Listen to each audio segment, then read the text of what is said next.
Imagine walking through the grand halls of the Forbidden City, where all you can hear now is the silence. This magnificent place is now just a shadow of a dynasty that once commanded the world's attention. The tale of a fallen empire is the story of the Qing Dynasty's dramatic curtain call. It's a saga filled with intrigue, power struggles, and the constant march of modernity knocking at ancient gates.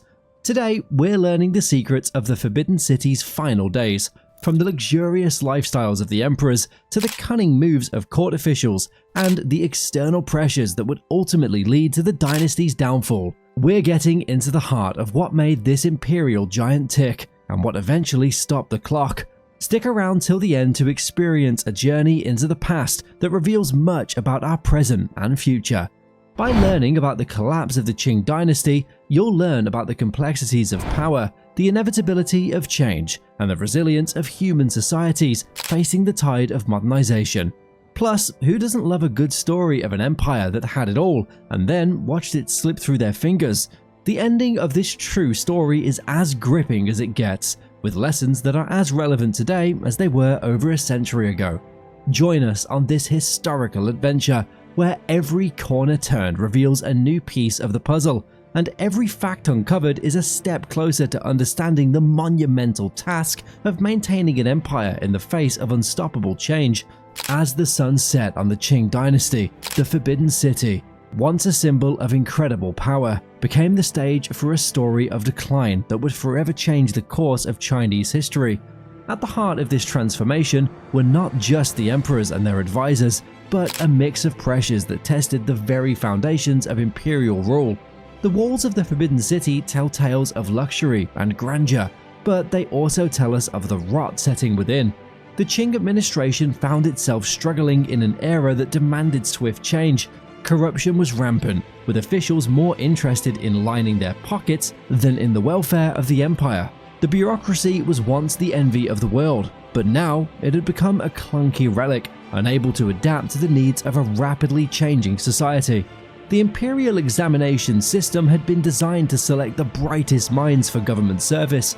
However, it had turned into a parody of its original purpose. This system became a gateway for the privileged, where connections often trumped talent. This system ensured that innovation and reform were stifled, leaving the empire ill-equipped to face the challenges of the modern world. While internal decay gnawed at its foundations, external forces pressed in with ruthless intensity. The Opium Wars were a rude awakening to a dynasty that had long considered itself the center of the world. The treaties that followed these conflicts were imposed by foreign powers. They represented a loss of territory and a blow to the very soul of the empire. These unequal treaties opened China to foreign influence and exploitation, undermining its independence and exposing its weaknesses for all to see. The Qing rulers were unable to fight off these foreign incursions, which was a clear sign of their fading power. Each concession they made, each piece of land they gave up, and each port opened under intimidation chipped away at the legitimacy of the imperial throne. The population was already suffering under the weight of internal mismanagement. Now they began to question the order of their rulers. But the idea of Qing weakness wasn't just a domestic concern, it made foreign powers feel confident and ignited a fire of nationalism among the Chinese people.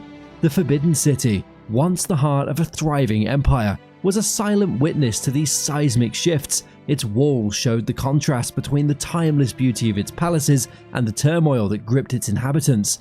It represented the Qing dynasty's own contradictions, magnificent yet decaying, powerful yet powerless in the face of change.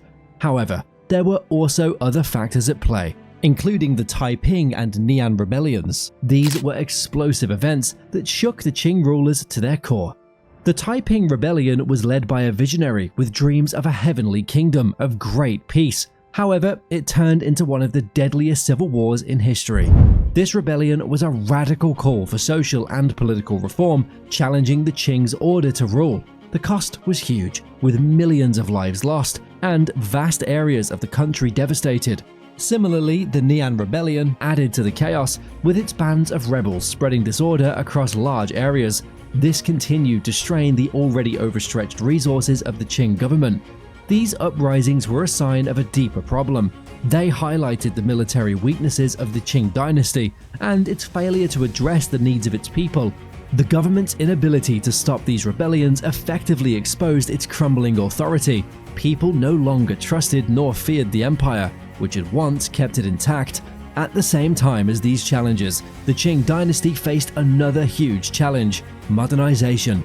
The world was changing, with new technologies and ideas reshaping societies and economies, but the Qing rulers tucked away within the Forbidden City were slow to react. Eventually, they started the self-strengthening movement in the aftermath of military defeats. It was aimed at modernizing China's military and industry. However, it was a case of too little, too late. Conservative factions within the elite resisted these changes. These reforms failed to address the structural problems of the Qing state. The reluctance to fully embrace modernization and reform was a huge mistake. It left China vulnerable to foreign powers exploiting the nation. The country was unable to manage the internal pressures that were building up. This resistance to change came from a desire to maintain traditional structures and values. However, it ultimately contributed to the dynasty's downfall. While this was going on, there was also another rebellion, the Boxer Rebellion. This uprising was led by the Boxers. They were a group obsessed with nationalism and their mystical belief that Western weapons couldn't hurt them. Soon enough, it escalated into a crisis that drew the eyes of the world to China.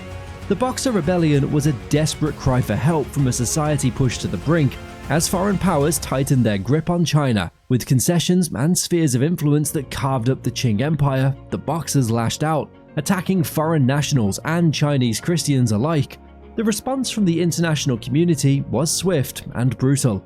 The Eight-Nation Alliance was a coalition of foreign powers. They intervened, laying siege to Beijing in a clear demonstration of the Qing dynasty's vulnerability. The following occupation and punishment deepened China's humiliation.